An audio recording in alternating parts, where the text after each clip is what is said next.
Hey guys, Ralph here, and welcome to True Power Trumpet Fitness on this terrific Tuesday here in Connecticut.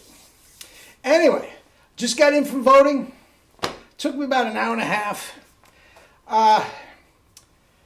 They couldn't let all these people, as many people in to the voting center as they could, so there was a line down the street. And it wouldn't have been that bad if it wasn't so cold. You know, I mean, people are in wheelchairs and with kids and all this sort of stuff. It got a little weird. But it's nice to see everybody out voting. Anyway, you saw the thumbnail. I have to clear something up that came up about yesterday's video. Okay? Just walked in from voting. Haven't played a note. Let's see what we got.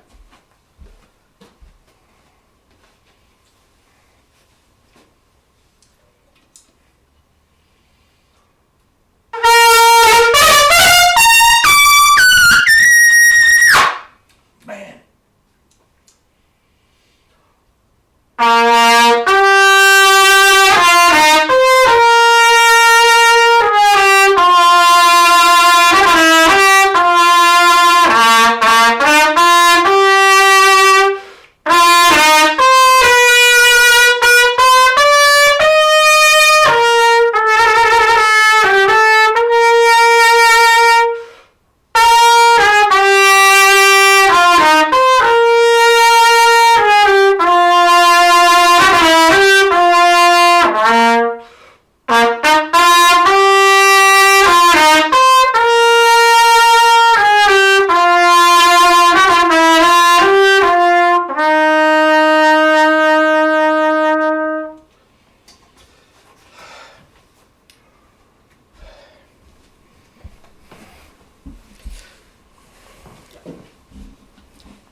Double C's as big as a house, and lay down your sword and dagger and caress the baby. Life's good, man. Anyway, yesterday's video got a lot of attention, not only in the comments, but a big I'm not even going to say backlash, but questions in my emails. And guys, get off the subject just a bit. The emails is probably the place to ask specific questions to your playing. The comments are just sort of, well, I feel like this. If you want some sort of an explanation, the best place to do it is the email. Okay? Anyway, let me make this perfectly clear. Do you have to practice? As my man Allan Iverson would say, practice. I'm going to leave that rant, that hilarious Allan Iverson rant about practice down below. You got to see this. It's hilarious. Anyway, nothing to do with trumpet or anything.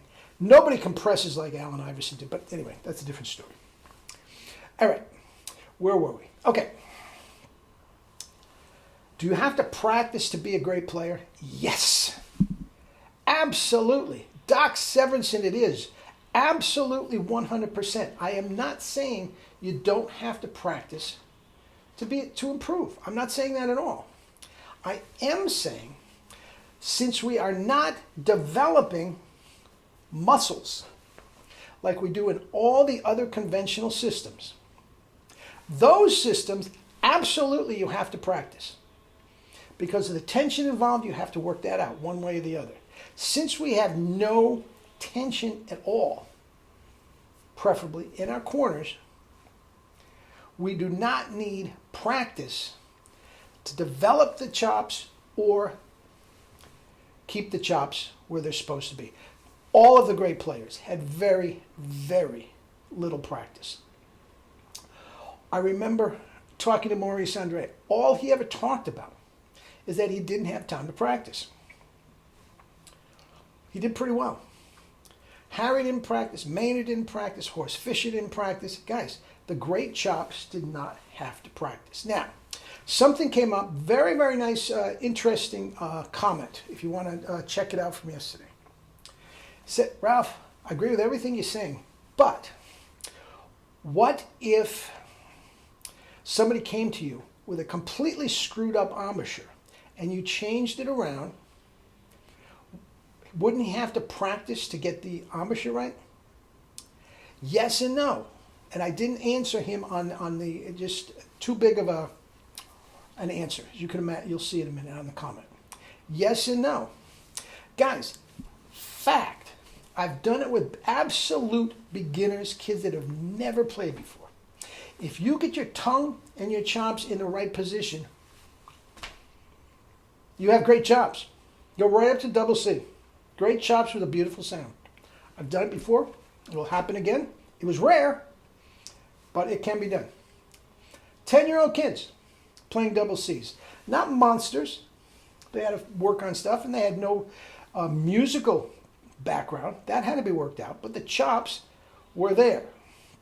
Now, if that person, coming from the conventional way of playing, tight corners, tongue position, all that sort of stuff, yes, he is probably going to have to practice it. But I said that, guys. The practice is not for developing the chops. The practice is coordinating the technique. And yes, you have to do that. But if that guy that came from the conventional background, where his chops are all screwed up, if he got it in the right position and left it there, he would not have to practice it. Now that is a very, very sterile explanation. If somebody that came from all the trials and tribulations of the conventional way, are they just going to be able to? Probably not. They're going to have an adjustment period. They absolutely are. I've told you that with the 1SB. Okay? Yes, guys, you need practice to be great. And you absolutely 100% need practice to get the technique and everything together. And I consider the tongue position and everything a technique.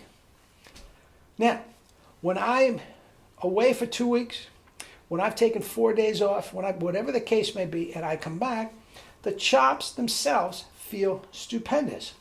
Do I clam notes? Is my multiple tonguing precise with my fingering? No. That is what you have to practice.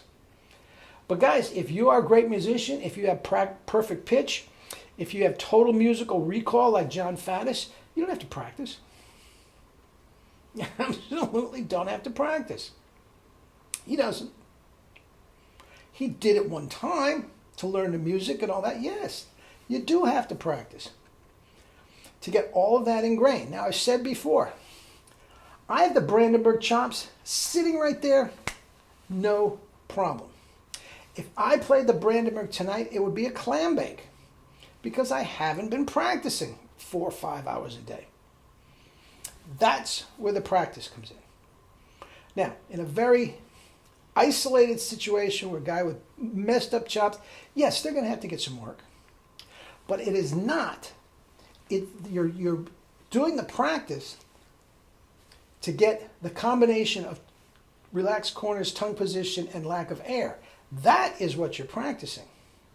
You are not practicing to develop muscles that have to be. No, that is not what you're practicing. And I'm standing by that. Okay? So anyway, I hope that clears it up. I think it does. I hope that clears it up. Are there gray areas in there where I'm sure you could come up with some extreme situation where practice had to be done? But guys, there are too many guys with great chops that never practice. Never practice. That's just the way it is. Now, as I said yesterday, when you have the chops right, are you a better trumpet player the more you practice? Absolutely. That's where virtuosity comes in. That's where greatness comes in. Okay? Doc Severinsen, 3, 5, 6, 8 hours a day. That's why he's so darn great. Now, his chops were tight as can be. Benny Baker told him, tighten the corners and blow strong. Okay? So what does he have to do for a minimum 3 hours a day? Loosen it up. He's warming up. He's loosening up the chops that are so darn tight. Takes him 3 hours to become Doc Severinsen. True power, we circumvent all that. The chops are there. All right? All right. Anyway, eat and drink fruits and vegetables. Go out and vote. Love you all.